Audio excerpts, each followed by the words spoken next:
Hello, నేను doctor Indrani, IVF consultant at Hegde fertility centre, Suchitra branch. So ఇవాళ మనము ఐయుఐ ట్రీట్మెంట్ తోటి మల్టిపుల్ ప్రెగ్నెన్సీ ఛాన్సెస్ ఏమైనా ఎక్కువ అవుతాయా ఒకసారి చూద్దాం. సో ఇంతకుముందు మన వీడియోస్లో ఐయుఐ ప్రాసెస్ అనేది ఎలా చేస్తామో చూసాం. సో నార్మల్గా ఈ ఫర్టిలిటీ ట్రీట్మెంట్స్లో ప్రెగ్నెన్సీ ఛాన్సెస్ అనేది ఇంక్రీజ్ చేయడానికి మనం ఇనీషియల్గా ఓవులేషన్ ఇండక్షన్ చేస్తాం. అంటే ఏంటంటే వాళ్ళకి ఫాలికల్స్ మామూలుగా ఒక్క ఫాలికలే పెరిగేది న్యాచురల్ సైకిల్లో, అలా కాకుండా వాళ్ళకి 2 లేదా 3 పెరిగేట్టుగా మనము ఇంజెక్షన్స్ కానీ లేదంటే ట్యాబ్లెట్స్ కానీ ఇచ్చి వాళ్ళకి ఫాలికల్స్ ఎక్కువ వచ్చేలాగా ట్రై చేస్తాం.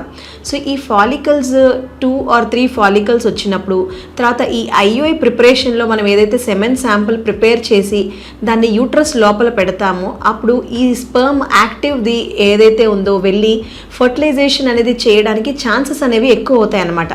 సో 2 or 3 ఫాలికల్స్తో ట్రై చేసినప్పుడు ఒక్కొక్కసారి వాళ్ళకి ట్విన్స్ కానీ లేదంటే ట్రిపులెట్స్ కానీ వస్తాయి. సో ఈ అవకాశాలు ఎంత ఉంటాయి? యూజువల్గా ఐయుఐ ప్రాసెస్ తోటి ట్విన్స్ అయ్యే ఛాన్సెస్ అరౌండ్ 10% అని మనం చెప్పొచ్చు. అండ్ ట్రిప్లెట్ అయ్యేదానికి ఛాన్సెస్ కొంచెం రేర్గా ఉంటుంది, దట్ మేబీ అరౌండ్ 2 to 5% అనమాట. అండ్ ఈ ఐయుఐ ప్రాసెస్లో ఎప్పుడైతే మనము ఫాలికల్స్ 2 కన్నా ఎక్కువ పెరిగేట్టుగా చేస్తామో అలాంటప్పుడు వాళ్ళకి ఈ ట్విన్ ప్రెగ్నెన్సీ అయ్యే ఛాన్సెస్ అనేది ఎక్కువగా ఉంటాయి. బట్ ఇది అన్నీ కూడా ఒక కపుల్కి చూసుకున్నప్పుడు వాళ్ళ ఫ్యాక్టర్స్ని బట్టి అందరికీ కంపల్సరీ ఈ రిస్క్ అనేది ఉండదు. కొంతమందిలో ఏజ్ వల్ల ఒక్కొక్కసారి ఎక్కువ ఫాలికల్స్ కూడా అవసరం పడవచ్చు.